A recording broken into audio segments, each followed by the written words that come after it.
It's important to realize that when two people come together, it's not that they form a union of the two.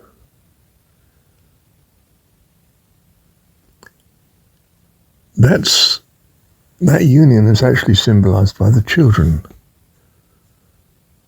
They are an incredibly varied combination. Not two children in the same family are alike.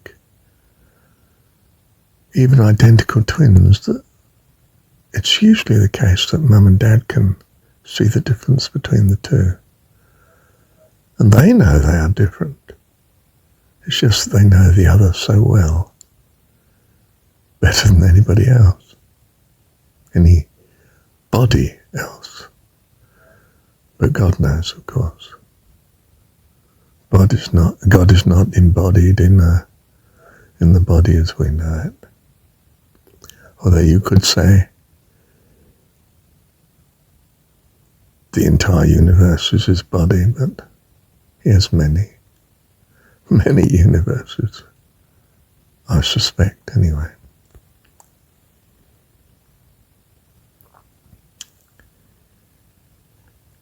You see, the Scythian was the wild horseman of Central Asia. Probably the original horseman, really. But the marauding Hun, very close to such, well, blended with such. Couldn't really tell them apart. And when they took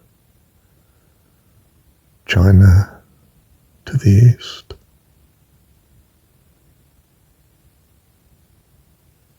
when they took Europe to the west, well, they smashed down into the Roman Empire civilization as the Romans saw it. Sacked Rome. Well, I think they did. They certainly got as far as Rome, and the Roman Empire fell.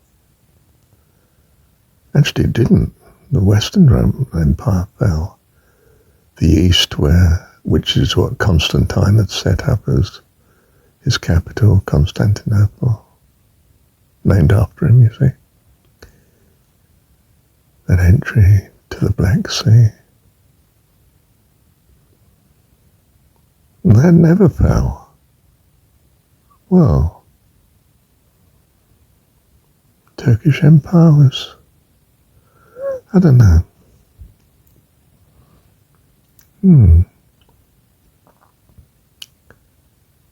Got invaded.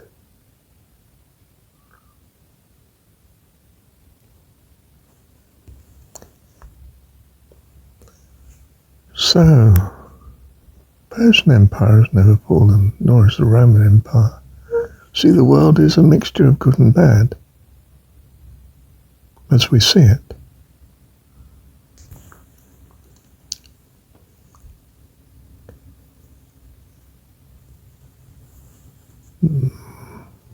Scythian was free, lived his house on a cart, pulled by probably oxen originally, but horses in the end, and he went to war on a horse. Romans didn't. Romans wore skirts, togas, but the Scythian wore breeches, trousers. He was a horseman. He was an archer, and he was utterly loyal.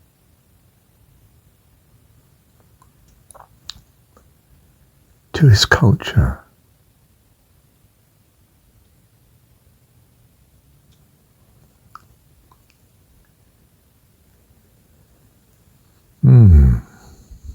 Persia was a mix of, well, the Medes, the Persians, the Parsis, and the Scythian. The Scythian were nothing more than Central Steppe, Asian nomadic people on horseback. The fear and dread and terror of the civilized Roman world, as the Romans saw it. But that's because Persia had created the Roman religion, which moved from Greek devotion, the gods of Greece, ancient Greece,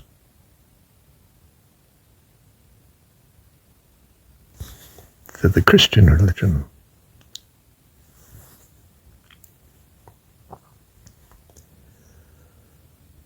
By the hand of Egypt. Pythagoras. The mystery cults. Christianity. The gloss on Judaism.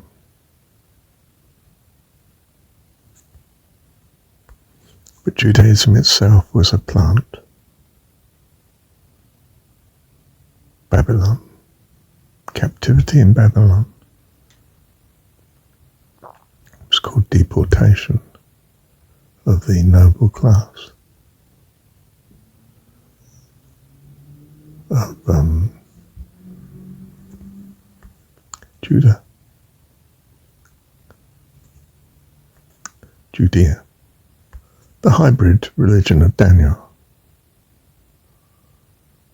Hebrew with angels and demons. Apocalyptic day of reckoning. The judgment. Book of Revelation. Misplaced at the end of the New Testament. Well, it's all misplaced. I mean, Paul's in the middle. Should have been at the beginning. Well, no. Yeah, and Revelation at the end of the Old Testament. But that wasn't the way the canon was put together. Wasn't put down according to a timeline, but according to,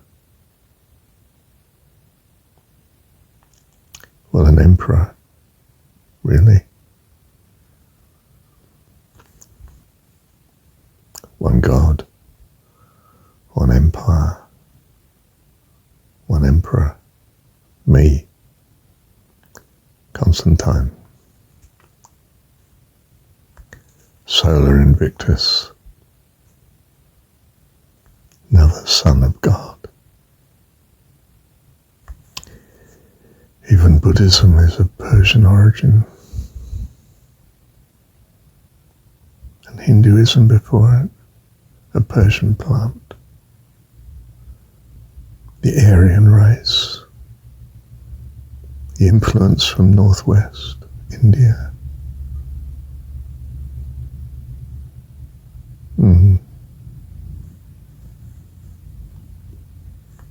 The world saw, the Roman world saw Rome as civilization, and the full of life barbarian invader, death to civilization. And because, of course, they were the military wing of the Persian. They're fantastic fighters.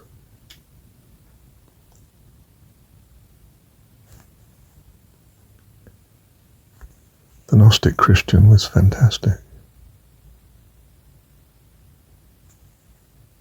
Survived the Christian persecution for hundreds of years. Left a legacy, and especially something like John's Gospel. But there's traces of it in Paul too. As Marcion says, Paul was the personification of Gnosticism. A bit like the Greek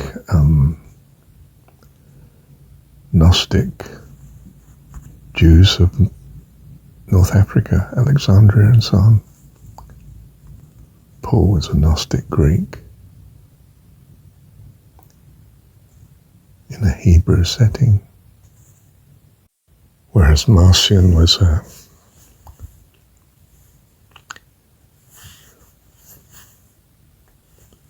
Greek Gnostic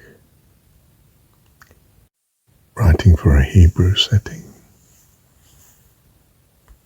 Come that you might have life and have it more abundantly. But the Gnostic is in fact the Scythian, the marauding archer on horseback, takes the world by storm. The Norseman, the Viking,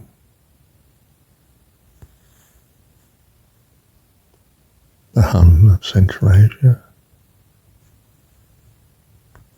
It's not the law of Rome. It's the freedom of the steppes of Central Asia. Vast grassland, enormous horizons, vast skies, heat and cold, life and mobility, untamable and unbounded, abundant life. Self that takes the whole world, east and west, north and south. The Persians brought the spirit to a dead religion, a religion of death, a religion of law and ordering, imposition, lack of freedom, lack of life. Brought contrast, violent contrast, both angels and demons, judgment, condemnation, heaven and hell, imagination, trust, utter loyalty to the clan, to the family, the hero, the Aryan, what Hitler was trying to mimic, even though he wasn't Germanic, he was Austrian.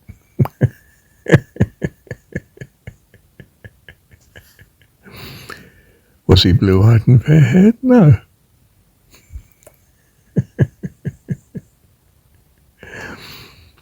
In fact, rumour has it, someone in his heritage was actually Jewish. Very likely. Auburn hair, I suspect it's Scythian. I don't think it's just because they wore red hats. They were red-haired. I'll bet the pure Scots and pure Irish weren't pure at all. They were Scythian.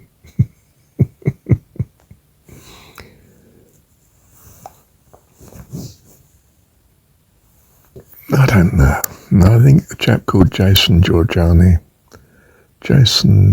Georgiani, knows a lot more about it. But he doesn't know the Jesus story, which is actually not a story of this world at all. It's what God adds to his creation. which is the Holy Spirit. That's why Jesus says in John 17 that he will sanctify himself for our sake. By which I take him to mean cleansed of all history. But as the Holy Spirit speaks not of himself at all, only of God.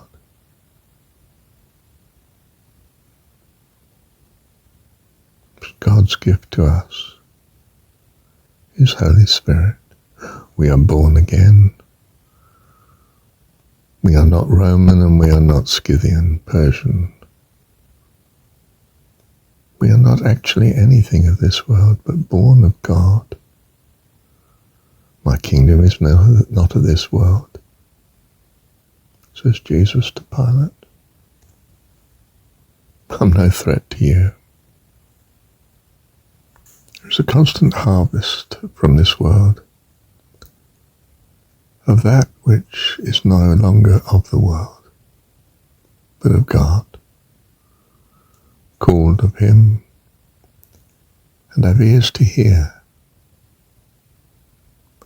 and come.